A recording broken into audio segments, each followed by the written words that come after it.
ഈ ചങ്ങായില്ലേ നാട്ടുകാരെ പറ്റിച്ചു എന്ന് പറഞ്ഞ നടന്നിന്ന്. അതിന്റെ വല്ല കൂസലുണ്ടോ നോക്കിയൊക്കെ എമ്മാരി ഡാൻസ് ആടുന്നു. തൊലിക്കട്ടി അപാരം തന്നെ. ഇനിയെങ്കിലും ഇങ്ങനത്തെ ഉടായ്പകൾക്ക് പൈസ കൊടുക്കുമ്പോ ഒന്ന് ആലോചിക്കുക. ആ പൈസ ഉണ്ടെങ്കിൽ അവനാന്റെ കുട്ടികൾക്കും മക്കൾക്കും എന്തെങ്കിലും വാങ്ങിക്കൊടുത്തോളി. ഇല്ലെങ്കിൽ പൈസ കൊടുത്ത ആൾക്കാരൊക്കെ അതാ ഇങ്ങനെ മോൾക്കും നോക്കി ഇരിക്കേണ്ടി വരും. പൈസ വാങ്ങിയ ആൾക്കാരില്ലേ ഇങ്ങനെ ഡാൻസ് ആടിയും കൊണ്ട് നടക്കും. അതിന്റെ ഉത്തമ ഉദാഹരണമാണ് ഇതായി കാണുന്നത്. ഇതൊന്നും പറഞ്ഞിട്ട് കാര്യമില്ല.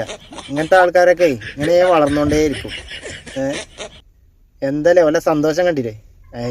എത്രങ്ങാനും ആൾക്കാരെ പറ്റിച്ചിക്കണേ. അതിന്റെ ഒരു സന്തോഷാണ്. അത് സെലിബ്രേഷൻ ചെയ്യാണ്. ഡാൻസും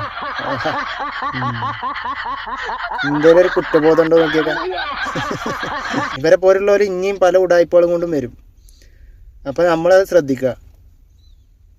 ഇല്ലെങ്കിൽ ഓലിങ്ങനെ ആഘോഷിക്കും. നമ്മൾ പൈസ കൊടുത്ത ആൾക്കാരിങ്ങനെ ഇങ്ങനെ ഇരിക്കേണ്ടി വരും. എന്താല്ലേ വല്ലാത്ത ജാതി. സമ്മതിച്ചു.